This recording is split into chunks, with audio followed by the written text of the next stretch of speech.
Students, today we are going to see rate of reaction and reactant concentration. The rate of a reaction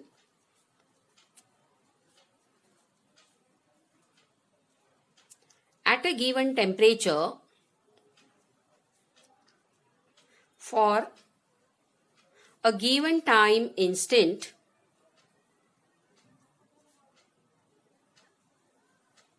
depends on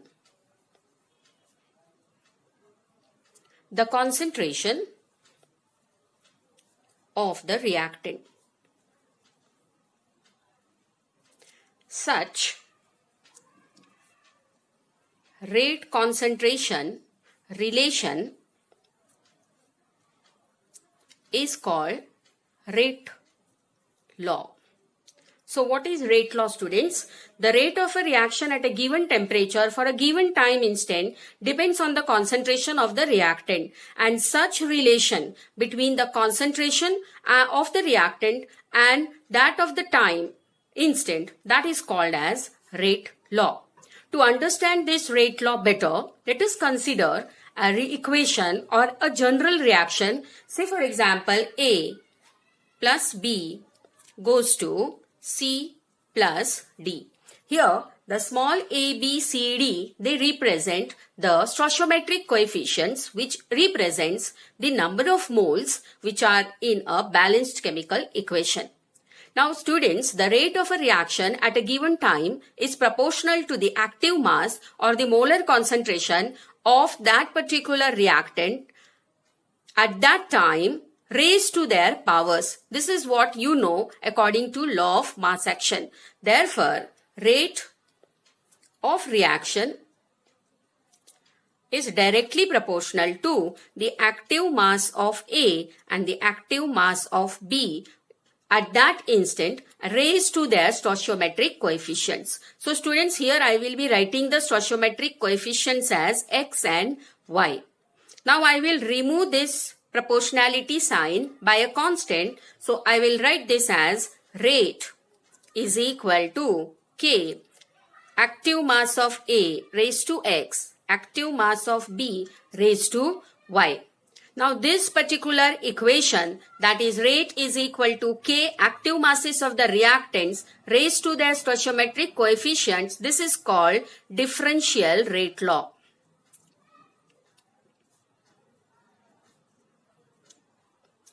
And this K is the proportionality constant, which is also called as the rate constant or the velocity constant.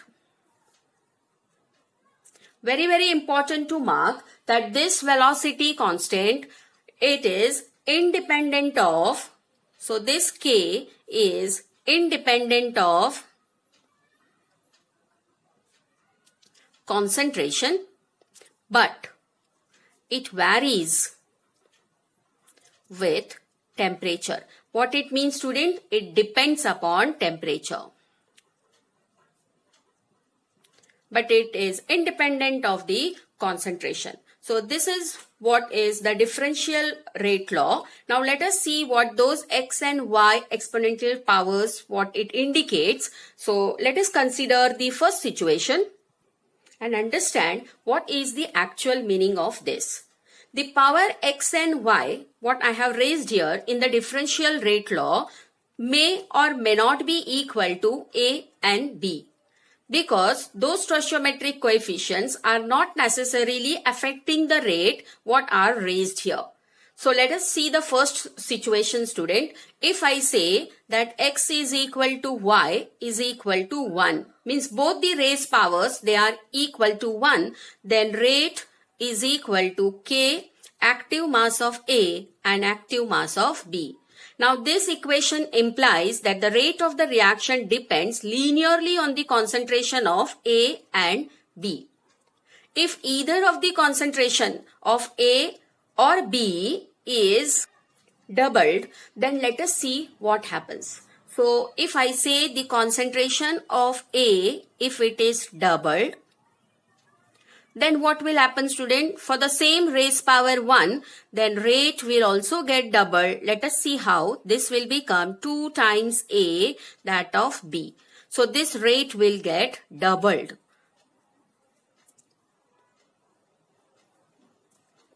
If I say the concentration of A as well as B, if both are doubled, then the rate will become 4 times. Right, students? So here, if I change the concentration of, see the next condition, that is active mass of A and active mass of B, if both are doubled, then what will happen? Rate is equal to K 2 times A, because I have doubled this, and 2 times B. I have doubled this concentration also. So what will happen to rate? Rate will become 4 times. So this is how they will affect if these X and Y both are equal to 1. Now let us see the next condition. That is, if X is equal to 0, then what will happen? The rate is now independent of concentration of A. Now the rate will not depend upon the concentration of A, because this exponential power here is 0, because this will almost remain constant. Similarly, if you make the concentration of B this raised power, that is Y, is 0, then the rate will also be independent of the concentration of B. Let us see the next condition. I am writing here, if Y is equal to 0, then the rate is independent